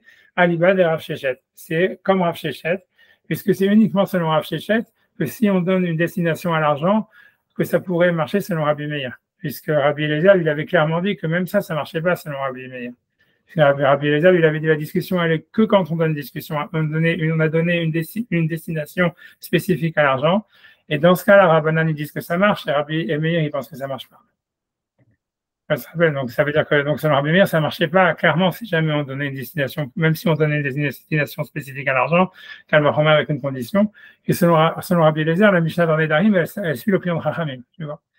Mais on s'en fout, tu vois. L'idée, c'est que comme nous, on s'en fout de Rabbi Eliezer, etc., on sait que la Rav est toujours comme Rav. Donc, c'est pour ça que Tasfot s'est dit, on s'en fout. Ça veut dire, c'est la Gemara dans les Darim qui est plus importante. La Gemara dans les Darim, elle dit que Rav il dit que selon Rabbi Meir, on peut donner une destination à l'argent, et ça marche. Donc, qu'est-ce que ça veut dire quand on fait les maths? Et par rapport à notre sugi à nous, ça veut dire que Rav, il pense comme Rav Shechet, que la discussion dans notre Mishnah, elle parle d'un cas où on a donné de l'argent à l'esclave uniquement à condition que le maître n'a pas accès. Et c'est uniquement dans ce cas-là que Rabbi Meir, il pense que la condition est annulée et que le maître, il a accès. Et il faut rajouter bien que c'est pas explicite dans la Gemara, que selon Rav Shechet, selon Rabbi Meir, si jamais on a donné une destination à l'argent, ça marche. Et c'est ça là. C'est clair. J'espère que c'est clair. Voilà, donc ça continue, on avance, tu vois, donc c'est tout ça. Donc, voilà, et donc c'est ce qu'il dit, tout ça, il va continuer à dire ça dans les mots, il dit, donc c'est clairement comme en suivant l'interprétation de Rav Shechet, d'Ilou le Rabbi Eliezer, parce que si on suit l'opinion de Rabbi Eliezer, la troisième interprétation, Aliba de Rabbi Meir, selon Rabbi Meir, Afilum Mashat Notenet le Piecha, même si jamais donc le beau-père il avait donné une destination spécifique en disant c'est uniquement pour acheter de la nourriture ou un sac de Vuitton, Kana Yadhan Baal, malgré tout le mari l'acquiert. Donc Al-Koham, on est obligé de dire que Moshen Moïl Al-Menat c'était la Hérout. Donc de la même manière que selon Rabbi Eliezer, si on donne de l'argent à l'esclave, même en destinant l'argent pour qu'il soit libéré, selon Rabbi Meir, ça ne marche pas. Et là, Al-Kohar, on est obligé de dire c'est Kerav Shechet. C'est comme Rav Shechet, vélo Rabbi Eliezer, et pas comme Rabbi Eliezer, et il dit que c'est Rav Shmuel, puisque Shmuel, lui, tout ce qu'il discute là-bas, c'est parce qu'il lui dit la halakha comme Rabbanan, mais il est d'accord sur le point, tu vois, ça veut dire grosso modo, il dit que Rav et Shmuel, les deux, ils sont d'accord que la marloquette, ils sont d'accord avec l'interprétation de Rav Shechet, ils discutent uniquement de savoir comme qui est la halakha, quoi. Ça veut dire que Shmuel, lui, pense que donc les deux interprètent comme Rav Shechet, que la discussion, elle est si on fait une condition, à condition que le mari n'a pas accès ou que le maître n'a pas accès, est-ce que ça marche ou pas? Et c'est ça la discussion entre Rabbi Meir et Rabbanan. Rav, il pense qu'elle est comme Rabbi Meir, et donc ça ne marche pas la condition tant qu'on n'a pas donné une destination spécifique à l'argent. Et Shmuel lui dit la halakha est comme Rabbanan, et c'est pour ça qu'il interprète la Mishnah à l'Avdafka, en disant que bien que la Mishnah elle a dit qu'il donne une destination à l'argent, ça marcherait même s'il ne donnait pas une destination à l'argent. Mais la halakha est comme Rav, donc comme Rabbi Meir. C'est bon? Allez, selon Rav Shechet. Tout ça, c'est clair. Selon Rabbi Noutam. Oui, selon Rabbi Noutam. Tout ça, c'est Rabbi Noutam. Là, on est en train d'expliquer Rabbi Noutam. Et bien, il va y avoir un avis divergent après. Mais en tout cas, tout ça, c'est Rabbi Noutam. Regarde, je sais pas jusqu'à donc, c'est ça. Donc, ok. De Rav Shechet, ok. Donc, donc, on en déduit de là, de Rav Shechet, que selon Rav Shechet, que si jamais on donne une destination, quelqu'un dit je te donne cet argent à condition que tu sortes en liberté, Moïl Nekoule Alma, ça marche d'après tout le monde. Comme on voit que selon Rav, ça fonctionne si jamais on donne de l'argent à la femme à condition qu'elle se paye des restos, que c'est pour acheter de la bouffe. Mais Moïl a fait le Rabbi Meir, que ça marche selon Rabbi Meir. Voilà, et encore une fois, il dit Vomer Rabbi Noutam, tout ça il fait que répéter, Vomer Rabbi Noutam, mais Rabbi Noutam il dit des mashma me'atam qu'on peut en déduire de la Sugia dans les Darim, dans le traité des vœux, d'Alaha Karav Shechet, Garaha comme Rav Shechet, de l'Okar Rabbi Eliezer, et pas comme Rabbi Eliezer. Ça, c'est la première preuve. Donc, j'espère que c'est clair, tu vois, de tout ça. De toute façon, maintenant, on nous va apporter une deuxième preuve. C'est clair? Là, c'est clair jusqu'à maintenant? Deuxième preuve. Après ça, je ne sais pas si tu aller beaucoup plus loin que ça, mais on va faire deuxième preuve, ça va. Donc, une autre histoire maintenant. une autre Mishnah, on va prendre une autre Mishnah qui parle maintenant du fils rébellion, qui se révolte contre ses parents. Donc, dans la Torah, il y a une halakha spécifique du fils qui se révolte contre ses parents. Et donc, si c'est un certain âge très spécifique, voilà, qu'entre 12 ans et 12 ans et 6 mois, j'ai oublié comment c'était, voilà, Ben Sora ou Moré, et que normalement, donc, si jamais, donc, en fait, la halakha, donc, c'est qu'à ce moment-là, il faut carrément que, d'abord, on lui donne des coups de bâton, des coups de fouet, et si ça marche pas, il faut l'amener au Beddin, et le Beddin, il peut le jeter de la falaise, le chayav ce qu'il a. C'est une halakha très compliquée, et la Gemara dit, un avis qui dit que c'est jamais arrivé dans l'histoire, n'est rien du tout, peu importe. Mais en cette halakha, tu vois, dans cette halakha, il y a marqué que pour que le Ben Sora ou Moré, le cas du fils rébellion, ça marche, le fils, je sais pas comment on dirait, révolté, le fils, je sais pas comment ça s'appelle. Bref, le fils rebelle, bon, le fils rebelle.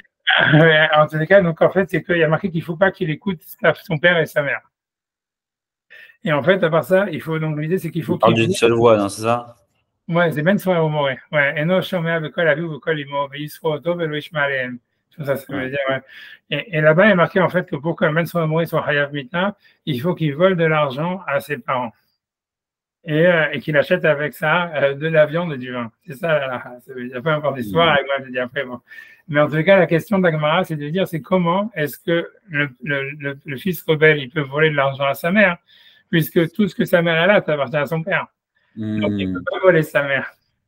Donc ça, c'est la question de la Mishnah. C'est comment est-ce que tu peux trouver quelqu'un, tu vois, donc comment le cas de Ben Sora Moré peut s'appliquer, puisque, a priori, d'après la halakha, tout l'argent, il a au père. Donc, il y a marqué clairement dans la Torah qu'il n'écoute pas ses deux parents. Donc, il faut qu'il vole ses deux parents. Donc, comment est-ce qu'un fils rebelle, il peut voler sa mère? Donc, ça, c'est la Mishnah dans Sanhedrin. Voilà un autre cas. Alors, on le fait. Donc, voilà. Avec Ben Sora Moré, il y a marqué de la Mouine dans la dame, on dit là-bas, Ben Sora Moré. Donc, on dit Ben Sora Moré. Et non Hayav. Ça veut dire il est Hayav Mita, ça veut être mis à mort, que Hachi Yochal. Mais ça veut dire, je pense que la Mishnah là-bas, elle dit Hachi Gnov, c'est qui vole. Michel Aviv ou Michel Imo. Il faut qu'ils volent de l'argent. Ici, Yochal, mais ça veut dire, je te dis, c'est voler. Parce que manger, c'est normal. C'est pas que tu vas manger du frigo de tes parents, c'est normal. Yochal, ça veut dire, avec mal, le chant de la Mishnah, c'est Ignov, qu'il faut qu'ils volent de l'argent à son père, à sa mère. Baïr, Migmara, et la Gemara, elle demande, Imo Minala. Imo, sa mère, d'où est-ce qu'elle a de l'argent pour qu'on puisse la voler? À la Machekantaïcha, Kanabala, ce que la femme, elle a, ça appartient à son mari. Donc, comment est-ce qu'il peut voler sa mère? Donc l'Agma répond que Jenatnoula Herim, quand ils lui ont donné de l'argent, à condition, le ménage tienne les Baala Reshut Bahen, à condition que le mari n'a pas accès à cet argent. Alors, ce qu'il faut comprendre, c'est ça. C'est que, je pourrais dire, OK, ça veut dire, ce que je veux dire comme ça veut dire, OK, si on prend notre avis à nous, si on, pour simplifier, on prend l'avis de Rabbeinu Tam, que lui dit, en fait, ouais, la seule manière que la femme ait de l'argent, c'est que quelqu'un lui a donné de l'argent pour une utilisation spécifique. Alors, si tu veux, la réponse d'Agmara, elle ne marche pas. Ça veut dire, parce que l'idée, ça serait que tu ne veux pas trouver un cas où la femme a de l'argent. Parce que, imagine, tu vois, ça veut dire, quelqu'un, tu vois, elle lui dit, elle donne de l'argent à une femme pour qu'elle s'achète un sac Louis Vuitton. Donc, tu vois, ça veut dire, OK, donc elle a l'argent pour acheter le sac Louis Vuitton. Quand elle achète le sac Louis Vuitton, tu vois, OK, le sac Louis Vuitton, il a elle, mais c'est pas de l'argent. Tu vois, je sais pas comment t'expliquer. Elle n'a pas marqué qu'il vole un sac Louis Vuitton à sa mère. Il y a marqué, tu vois, qu'il vole. Ouais, il faudrait qu'il vole avant qu'elle ait le temps de payer. Ça ne s'appellerait pas encore voler de l'argent, parce que je pense que dans la Torah, il est marqué qu'il vole de l'argent. Il ne faut pas qu'il vole de la nourriture ou qu'il vole des habits ou de ce gars, il faut qu'il vole du cash. Donc, ça veut dire qu'en fait, la seule manière de trouver, en fait, qu'il va voler du cash, tu vois, c'est que si jamais, en fait, par contre, tu vois, selon l'autre cas, on va dire, le cas normal, tu vois, ça ne faut pas faire de complications avec les maths, mais c'est-à-dire l'autre cas, c'est selon l'avis qui pense que si tu donnes de l'argent à une femme, à condition que le mari n'a pas accès, l'argent lui appartient, alors ça marche. Donc la femme, je peux trouver un cas où la mère a de l'argent. C'est si son beau-père, par exemple, si son père, il lui a donné de l'argent à condition que le mari n'a pas accès, le mari n'a pas accès, donc elle a du cash, et le fils, il vole cet argent. Tu vois? Regarde, c'est ça ce qu'il faut comprendre. Donc a priori, tu vois, ça veut dire cette Mishnah-là. Alors tu vois, alors voilà, a priori, en tout cas, il dit ça. Pour l'instant, il dit comme ça. Il dit, en tout cas, la Mishnah, là-bas, la Gemara, elle dit simplement comme ça. Elle dit qu'a priori, le seul cas où on peut trouver l'argent, la femme qui a de l'argent, que le fils, il va voler l'argent de sa mère, c'est si jamais quelqu'un il a donné l'argent à la mère, à condition que le mari n'a pas accès à ça. OK, donc, OK. c'est ce que m'a dit. Finalement, la Khérim, donc quand d'autres lui ont donné, que ce soit le beau-père ou n'importe qui, à condition que le mari n'a pas accès à cet argent. La mère dit comme ça, vache, c'est toi, c'est pas de bonne idée. Il dit, vache, t'as maintenant, biche la malé Rav Shechet. Il dit, selon Rav Shechet, Mikol Makom, Yachol Até, Yachol Aplachot, Miyak et Rabanan. Ça veut dire cette Mishnah, en tout cas, cette Gemara, on peut l'interpréter comme Rabanan. Parce que selon Rav Shechet, c'est ça l'opinion de Rabanan. Rabanan, il pense qu'on peut donner de l'argent à la mère, à quelqu'un, ou à l'esclave, à condition que le maître n'a pas accès, et la condition fonctionne. Rabbi Meir, il n'est pas d'accord, mais selon Rabanan, ça marche. Et Tosfot, il dit, au moins, j'ai un avis avec qui je peux faire comprendre, marquer cette Mishnah. Cet avis, c'est l'avis de Rabanan. Au moins, ça marche selon Rabanan, ce qu'il dit Tosfot. Il dit, Mikol Makom Até, Vechol Apachot, Rabanan. Ça peut suivre l'opinion de Rabanan. Mais il dit, et là, les Rabbi Elazar, mais selon la dernière interprétation qu'on a chez nous dans la Gemara, qui disait que quand on fait une condition, d'après personne, ça marche. Et que Rabbanan, il pense que ça marche, on peut donner de l'argent à l'esclave que si on le donne pour qu'il se libère uniquement. Et même dans ce cas-là, Rabbi Meir dit que ça marche pas. Hein. Donc la Mishnah, elle va d'après personne. Tu vois, tu peux pas trouver un cas où la mère, elle va avoir de l'argent, tu vois. Parce que comme je vous ai dit, si jamais on a destiné l'argent à un sac Louis Vuitton, elle va acquérir que le sac Louis Vuitton, pas l'argent, tu vois, ou sur le restaurant, ou peu importe, tu vois, le grocery store, ce que tu veux. Ou la voiture, pour prendre mon exemple fétiche. Mais tu vois, ça veut dire qu'elle va avoir la voiture, mais elle n'aura pas l'argent. Si quelqu'un lui donne de l'argent pour acheter une voiture, elle a la voiture, mais en fait, elle n'a pas acquis l'argent. Tu vois? Donc, l'idée, c'est, tu vois, puisque c'est comme ça qu'on arrive à être sur le mari, c'est qu'en donnant une utilisation spécifique, c'est comme si elle n'acquiert pas l'argent. Et donc, en fait, c'est le car dealer qui acquiert l'argent et elle acquiert la voiture en échange. Et donc, c'est pour ça que, tu vois, le mari l'a exclu. Mais donc, en fait, tu vois, tu pourrais jamais trouver un cas où, en fait, l'enfant, il peut voler du cash de sa mère. Et donc, ce qui veut dire, ça veut dire que Tosfot, il dit, OK, ça ne suit pas Rabbi Meir, sans Rabbi Meir, ça aura toujours le problème. Mais Tosfot, il veut dire, en tous les cas, ça prouve que la halakha, elle n'est pas comme la dernière opinion, comme Rabbi Elazar. Qui dit que ça veut dire que tu es obligé de dire qu'il y a au moins quelqu'un qui pense qu'on pourrait donner de l'argent à une femme ou à un esclave à condition que le maître n'a pas accès à cet argent et que ça fonctionnerait. Il faut qu'il y ait au moins un avis comme ça. Et dit, selon Rabbi Elazar, il n'y a même pas un avis comme ça. Tu vois ce que je veux dire? Ok, ça c'est ce qu'il dit, tu vois. Donc après ça, il va donner un troisième cas. Après ça, je pense que ça, je vais m'arrêter. Et ce qui est marrant, c'est qu'il ne considère pas que le mari et la femme peuvent divorcer. Question, il faut regarder à la fin là-bas. Je pense que dans ce cas-là, je pense que dans les parents divorcés, il n'y a plus le même sens. Je ne suis pas sûr. Je suis pas sûr. Il faut regarder. Je ne connais pas tous les détails. Tu as raison, tu as raison. Ouais, mais ouais. Ok, mais c'est un que la bonne que ça ne s'applique pas dans le cas d'un divorce. C'est très possible, hein, parce qu'il y a marqué qu'il faut que le père et la mère disent la même chose. Il faut, tu vois, truc bidule, il faut qu'ils soient ensemble, quoi. Je sais pas, il faut regarder. C'est parce que la Gemara dit que si jamais le père il dit quelque chose et la mère elle dit quelque chose d'autre, et que l'enfant il n'écoute aucun des deux, il n'y a pas Ben Sora au mot. Il faut que les parents soient toujours d'accord. Et que lui, il aille contre les deux, tu vois. Mais tu vois, c'est tout un truc, tu vois. Donc je sais pas, moi ça m'étonnerait pas, honnêtement, je ne me rappelle pas. Mais tu vois, il faudrait vérifier, mais c'est très possible que tu verras qu'il y a. C'est une bonne question ce que je dis, c'est une bonne question. Maintenant, c'est très de base, il doit être marié. Ouais, c'est ça, qu'il faut qu'il soit marié, un truc comme ça. Je comprends ta question, mais tu vois, Sam, ouais, donc j'ai pas envie de rentrer chez eux. Oui, c'est comme ça. En tous les cas, voilà. En tous les cas, ça c'est la deuxième preuve, que toi, il apporte ça comme une preuve pour dire que, ok, même selon Rabbi Meir, ça marcherait pas, puisque Rabbi Meir, il pense que ça marche que si on donne une utilisation à l'argent, mais en tous les cas, il veut dire que selon Rav Shechet, il y aurait au moins un avis comme ça, un avis qui dit que la femme, elle peut avoir de l'argent sans que son mari ait accès à ça. Même si on n'a pas donné une destination précise à l'argent. Mais dit selon Rabbi Elazar, il n'y a même pas un avis comme ça. Donc, comment est-ce qu'il va interpréter toute cette Gemara? Donc, en tout cas, il dit c'est une preuve qu'à l'époque, l'halakha n'est pas comme le troisième avis, comme Rabbi Elazar, l'halakha est comme Rav Shechet. Et après, il dit, une fois qu'on sait que l'halakha est comme Rav Shechet, on sait que l'halakha est comme Rav, et Rav, il a dit l'halakha est comme Rabbi Meir. Un truc comme ça. Alors, après ça, tu vois, ok, après ça, il a fait une autre troisième preuve maintenant du Korban Pessah. Un troisième cas qui n'a rien à voir. Donc, on amène une raya du Korban Pessah. Alors, c'est quoi l'histoire? C'est que, en fait, on peut amener le Korban Pessah dans deux types d'animaux, que moi, je ne sais même pas c'est quoi lesquels.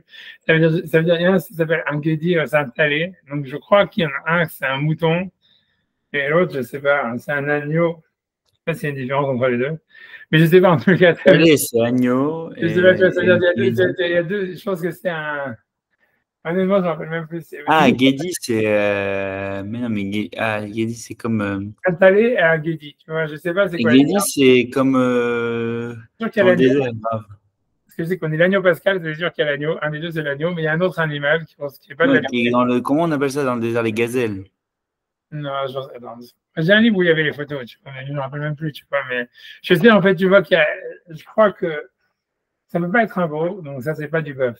Mais il y a les béliers, et il y a les béliers et les boucs. Les biches sauvages. Ça doit être un truc comme ça, tu vois. Enfin, bref. Ouais.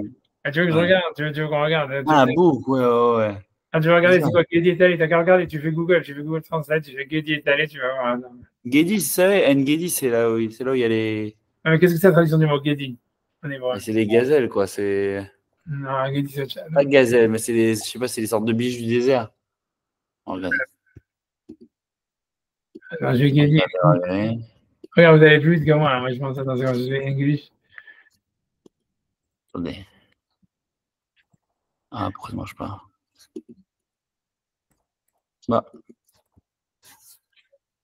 Alors, que quoi, Guédi? Young goat. Kid. Et maintenant, si tu fais attendre talé. Ah, une chèvre, il dit. Ah, c'est une chèvre. Et talé, c'est quoi alors? Talé, c'est un mouton. Ok. Bon, un agneau. Un agneau. Un agneau. Donc voilà, donc ça fait soit une chèvre, soit un agneau. Si vous savez c'est quoi une chèvre ou un agneau, moi je ne sais pas c'est quoi, donc pour moi c'est quelque chose. Oui. En tout cas, c'est deux animaux spécifiques. Il doit avoir moins d'un an. Et en tous les cas, le truc, c'est que donc quelqu'un, il a son maître, il a quelqu'un qui est un esclave. Et je pense un esclave juif, je ne sais pas, à l'islam, on va dire un esclave. Je pense que c'est un esclave goy. En tout cas, ça veut dire que quelqu'un, son maître, il lui a dit, va m'acheter un corban de Pessah. Il lui a dit, il y en a un qui est plus gras que l'autre. C'est ça l'histoire. Pourtant, dans l'Agma, il y a plein d'histoires. Il y en a qui voulaient manger que ça et l'autre qui voulait manger que l'autre. Ça veut dire ça, le goût de la viande est très différent. Ça, je sais. Tu vois, en tous les cas, le truc, c'est que donc son maître, il lui a dit d'acheter un corban de Pessah et il lui a dit, je veux un guédi ou un talé. Et en ce temps, l'esclave, il a oublié qu'est-ce que son maître lui avait dit. Et donc maintenant, il arrive devant le vendeur et il sait pas, tu vois, qu'est-ce qu'il sait pas quoi faire. Donc, ça, c'est le cas de Mishnah. Donc, on dit comme ça, Gaber, Omer, le Havdo, Shrot, à la Pessah. Donc, carrément, c'est pas seulement tu vas l'acheter, mais en plus, tu fais la shrita et ça, donc tu processes le korban.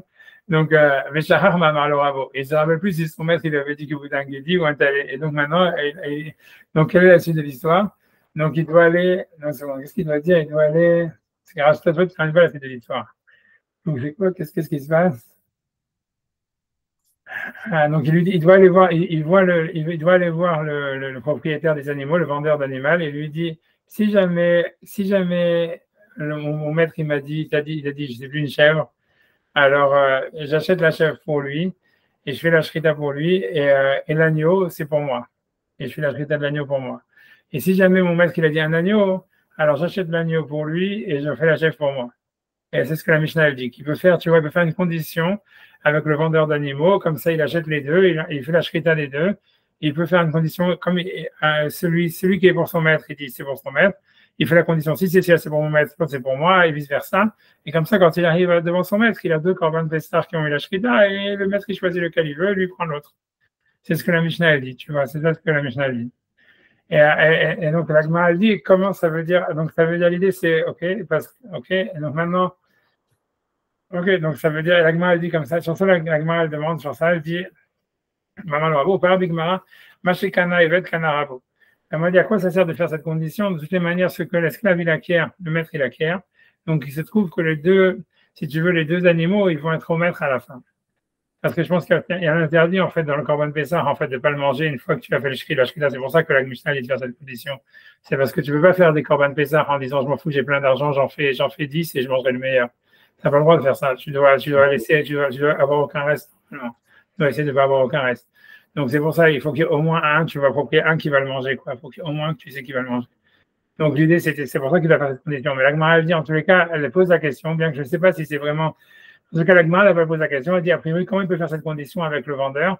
A priori tout ce que l'esclave il acquiert, le maître il acquiert et donc il n'aura rien gagné quoi. Tu vas te retrouver avec un korban Pessah qui aurait été fait la shrita pour rien. Alors donc la Gemara répond, elle dit que le vendeur il doit dire à l'esclave. Ça veut dire que le deuxième animal, à condition, il lui dit, un des deux animaux, quoi, dans la condition, je te le acquiers, je te le vends à condition que ton maître, il n'a pas accès. Et donc, c'est vraiment pour toi, quoi. Et donc, il y aura toujours un qui aura un propriétaire qui va le manger, un des deux animaux, que c'est ça le prérequis qu'on a besoin pour le Corban Pessah, c'est qu'au moins un, sûrement, tu vois, lui, il a sa famille, l'autre aussi, le maître aussi, il a sa famille, donc ça veut dire, enfin, l'idée, c'est que tu ne peux pas faire un Corban Pessah avec personne dessus, quoi, dans le doute. Donc là, tu en as un, chacun qui est un propriétaire, c'est bon. Et donc, la Gemara, donc, c'est que, donc, il fait acquérir le Corban Pessah à condition que le maître, il n'a pas accès. Donc, ça se dit encore une fois, donc on voit Vainouk et Rav Shechet, ça c'est l'opinion de Rav Shechet, encore une fois, selon Rabbanan. Et que ça marcherait qu'on puisse faire acquérir à un esclave quelque chose à condition que le maître n'a pas accès. Mais il dit Aval et Rabbi Eliezer, en tous les cas, ça prouve qu'à l'époque, comme Rabbi Elazar, puisque selon Rabbi Elazar, ça ne marche pas, puisqu'il faudrait que le maître, il dise que si tu veux que le vendeur, il dise à l'esclave, je te fais acquérir cet animal uniquement dans le Corban Pessah. Alors la Gemara, elle n'a pas dit ça. Elle aurait pu le dire, mais elle n'a pas dit ça. Elle dit simplement que le vendeur des animaux, il dit à l'esclave, je te fais acquérir ce corban à condition que ton maître il n'a pas accès. Donc du fait que la Gemara, elle n'a pas dit que c'est le cas où ça marchait, c'était uniquement si jamais on donnait une spécification, encore une fois, à l'argent ou au corban, à l'animal. Donc ça voulait dire qu'on peut faire une condition qui exclut le maître, selon au moins un avis. Et ça peut marcher uniquement selon Rav Shechet, puisque c'est Rav Shechet qui dit que selon Chachamim, cette condition, elle fonctionne, alors que selon Rabbi Eliezer, il avait dit comme phrase introductrice que cette condition, elle fonctionnait d'après personne. Donc il dit ça, ce qu'il dit, Aval Rabbi Eliezer, donc il dit selon Rabbi, donc Aïnou, Rav Shechet, ça c'est l'opinion de Rav Shechet, Aval Rabbi Eliezer, mais selon Rabbi Eliezer, de Rabbi Eliezer, 4e interprétation, Aval Sahokoumé, la Gemara, elle aurait dû dire que le seul cas où l'esclave, il peut acquérir le Corban Pessah, sans que son maître soit dessus, un ménage chez TC, il y a des Pessah, que c'est uniquement dans le cas où il dit je te donne ce Corban Pessah à condition que tu l'utilises pour Corban Pessah. Elle n'a pas dit ça. Enfin, on peut s'arrêter là, on peut continuer, c'est comme vous voulez. Moi, je peux pouvoir. C'est bon, ça, là, c'est bien. Après ça, donc à partir de là, on a fini Rabbeinu Tam. On va voir maintenant la deuxième opinion de Rabbeinu Yitzhak, que lui, il différencie, il va simplement faire une différence. Lui, il va dire surtout que tu ne peux pas porter une différence. Lui, il dit que malgré tout, il y a une différence entre un esclave et une femme en ce qui concerne l'acquisition des choses. Même que la Gemara ne fait pas cette différence, lui, il va dire qu'il y a une différence quelque part, etc. Et il va dire la différence, si tu veux, je peux vous casser un peu le suspense, mais il va dire la différence, c'est qu'un mari, il peut donner un cadeau à sa femme, et s'il donne un cadeau à sa femme, lui, il exclut de cet argent. Donc, alors qu'un maître, s'il donne un cadeau à son esclave, ça ne sort pas, ça marche toujours pas. Ça veut dire que l'esclave, il acquiert le cadeau et le cadeau retrouve chez le maître. Donc, il va commencer à expliquer, tu vas partir de là, qu'il faut faire des différences et qu'on sait que ça fonctionne la différence, etc. Comment est-ce qu'un mari peut faire un cadeau à sa femme, etc. C'est ça la suite de Tosfot. Donc, voilà, c'est ça. Voilà, mais là, c'est clair, je pense que c'est clair. En tout cas, voilà, tu as vu, c'est simplement, voilà, c'est Rabbeinu Tam, grosso modo. Rabbeinu Tam, il dit que la halakha, elle est comme, lui, dit, comme la halakha, comme Rabbi Meir, selon Rav Shechet. Ce qui veut dire en deux mots que, selon lui, c'est, si quelqu'un, il donne un cadeau à une femme ou à un esclave, s'il dit simplement à condition que le mari n'a pas accès ou que le maître n'a pas accès, ça marche pas.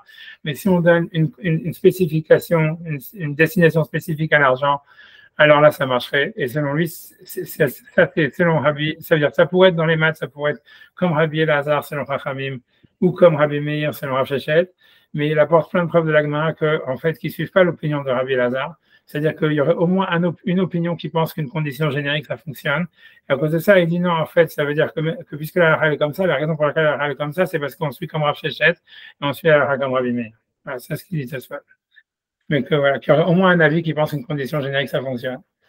Ouais. C'est clair, j'espère que c'est clair. Ouais, très clair. Voilà, on va avancer. Merci à vous. Bonne nouvelle. Les bonnes nouvelles. Voilà. Moi, je dis merci. Mais ça va beaucoup mieux. Je dis honnêtement, là, je suis très bien. Ça va. Je ne sais pas comment, c'est très bizarre. Voilà. Je vais aller marcher un petit peu, je vais aller reposer, après je vais aller marcher. Ouais. Allez, Kotou. Bye, Sacha, je vois toi une bonne nouvelle. Bye. Bonne nouvelle, bye.